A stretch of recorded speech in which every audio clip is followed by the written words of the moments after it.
दोस्तों, अगर आपसे ये पूछा जाए कि स्टार्स किस चीज से बनते हैं तो आप कहेंगे कि स्टार्स हीलियम और हाइड्रोजन गैस से मिलने से बनते हैं। लेकिन क्या आपने कभी ऐसे स्टार के बारे में सुना है जो बगैर हाइड्रोजन के बना हो? शायद ये बात आपको नामुमकिन लगे, लेकिन ऐसे स्टार्स हकीकत में मौजूद हैं। आप ये सुनकर और भी ज्यादा हैरान होंगे कि ये हाइड्रोजन से बने हुए स्टार्स बाकी सारे स्टार्स की निस्बत बहुत ज्यादा गर्म होते हैं और इनकी रोशनी भी बहुत ज्यादा होती है। लेकिन यहाँ पर सवाल ये आता है कि अगर इनके स्ट्रक्चर में हाइड्रोजन गैस नहीं होती तो फिर हाइड्रोजन की जगह पर कौन सी चीज होती है, और ये बाकी स्टार्स की निस्बत बहुत ज्यादा रोशन क्यों होते हैं। और साथ ही हम ये भी जानेंगे कि जेम्स स्पेस टेलीस्कोप की लॉन्च से इन स्टार्स पर क्या असर पड़ेगा। ये सब आप जानोगे आज की इस वीडियो में, तो पूरी वीडियो वॉच कीजिएगा। वीडियो शुरू करने से पहले अगर आपने हमारे चैनल FTV को सब्सक्राइब नहीं किया तो जल्दी से सब्सक्राइब करने के साथ साथ हमारी वीडियोस को लाइक और शेयर जरूर करें। ये स्टार जिसको आप अभी अपनी स्क्रीन पर देख रहे हैं, आपको इसके आसपास के नेबुला बहुत ज्यादा रोशन नजर आ रहा होगा। ये इसलिए इतना रोशन है क्योंकि ये कोई नॉर्मल स्टार नहीं है। इस कैटेगरी के स्टार का नाम वोल्फ-रेट स्टार है, जिसको WRB कहते हैं। ये ऐसे स्टार्स होते हैं जिनमें हाइड्रोजन नहीं होती, और अगर हाइड्रोजन हो भी तो इतनी कम अमाउंट में होती है कि उसको मेजर करना भी बहुत ज्यादा मुश्किल होता है। वोल्फ-राइट स्टार्स और नॉर्मल स्टार में ये फर्क होता है कि नॉर्मल स्टार से गैस निकलती है और उसकी सरफेस से हर तरफ से प्लाज्मा उड़ता रहता है, जबकि वोल्फ स्टार एक आयोनाइज्ड स्टार होता है। इसके चारों तरफ से हीलियम, नाइट्रोजन और कार्बन के चार्ज खारिज होते रहते हैं। इस वजह से इनकी ब्राइटनेस को मैच करना बहुत ही ज्यादा मुश्किल हो जाता है। दोस्तों, क्या आप ये जानते हैं कि आयोनाइज्ड एटम्स गैसों से ज्यादा सुपीरियर होते हैं, जिसकी वजह से इन स्टार्स के चारों तरफ स्टेलर विंड्स चलती रहती हैं, और इन्हीं की वजह से ये स्टार्स इतने ज्यादा चमकदार नजर आते हैं। इन वोल्फ स्टार्स का टेम्परेचर 20,000 सेल्सियस से लेकर 2 लाख सेल्सियस तक होता है। इतना हाई टेम्परेचर अक्सर ही इन स्टार्स को कायनात के बहुत से पावरफुल स्टार से भी ज्यादा गर्म बना देता है। साइंसदान इन स्टार्स को कायनात के सबसे गैर मामूली स्टार्स की कैटेगरी में रखते हैं, क्योंकि इन स्टार्स का स्पेक्ट्रम कभी भी रेगुलर नहीं होता। यानी अगर इस कैटेगरी के एक स्टार का स्पेक्ट्रम X है तो इस जैसे दूसरे स्टार का स्पेक्ट्रम हमेशा इससे मुख्तलिफ यानी Y होगा।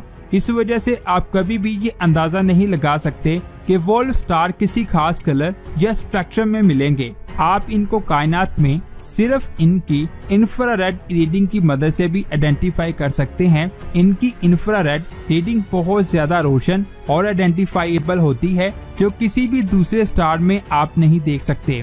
यहाँ हर स्टार की इंफ्रारेड रीडिंग में हाइड्रोजन देखने को मिलता है। वहाँ इन वोल्फ स्टार की रीडिंग में 99.9% हाइड्रोजन नाम की कोई भी चीज नहीं होती। इनके कोर में अगर कोई थोड़ी बहुत हाइड्रोजन होती भी है तो ये स्टार्स उसको अपने आसपास किसी नेबुला में फेंक देते हैं, जिस वजह से ऐसी इंफ्रारेड रीडिंग जो आयोनाइज्ड हो और इसमें हाइड्रोजन गैस भी ना हो, तो ऐसी रीडिंग से इन स्टार्स को पहचान लिया जाता है। अब हम इंफ्रारेड रीडिंग की बात करते हैं तो हम सबके जहन में सिर्फ जेम्स स्पेस टेलीस्कोप की बात आती है। इस टेलीस्कोप का मिड इंफ्रारेड कैमरा इंसानी तारीख में बनाया गया अब तक का सबसे पावरफुल कैमरा है। इस खासियत की वजह से जेम्स स्पेस टेलीस्कोप कायनात की उन गहराइयों में भी देख सकता है, यहाँ पर ना ही हबल टेलीस्कोप और ना ही कोई और टेलीस्कोप दे सकती है। जेम्स स्पेस टेलीस्कोप जो तस्वीरें स्क्रीन पर भेजता है, उन तस्वीरों में से साइंसदानों को एक धुंधला सा ऑब्जेक्ट मिला, जिसको पहले किसी ने भी नहीं नोटिस किया था,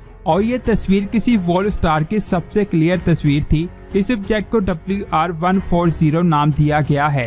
देखने में ये तस्वीर धुंधली नजर आती है और इसका टाइडल और वेवी इफेक्ट भी तस्वीर में नजर आ रहा है। इस इफेक्ट की वजह से ऐसा लग रहा है कि इस इमेज को क्लियरली कैप्चर नहीं कर सके, या ये कोई टेक्निकल फॉल्ट है। लेकिन ये किसी भी तरह का एरर नहीं है, बल्कि इन स्टार्स का स्ट्रक्चर असल में ऐसा ही होता है। इन स्टार्स के गिर्द इस तरह के शेल्स क्यों बने हैं, इसकी 2 ही वजह बताई जा रही हैं। सबसे पहली वजह ये है कि ये स्टार्स अपने चारों तरफ इतनी ज्यादा एनर्जी प्रोड्यूस करते हैं कि वो एनर्जी और स्टेलर विंड मिलकर जब स्टार के आउटर सरफेस से बाहर निकलती हैं तो वो काफी ज्यादा पावरफुल होती हैं। लेकिन फिर काफी सालों तक ऐसे ही रहने के बाद उनकी एनर्जी कम होना शुरू हो जाती है, जिस वजह से यहाँ पहले शेल की ब्राइटनेस इतनी ज्यादा है तो दूसरे की उससे कम है, और फिर आहिस्ता आहिस्ता ये अगले शेल्स में ये रोशनी कम होती जाती है।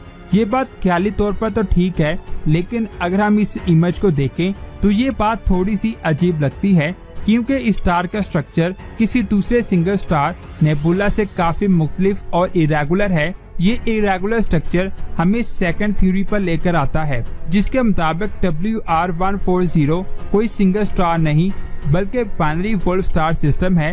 बाइनरी स्टार सिस्टम वो होता है जिसमें स्टार्स किसी पेयर में एक दूसरे के साथ फंक्शन करते हैं।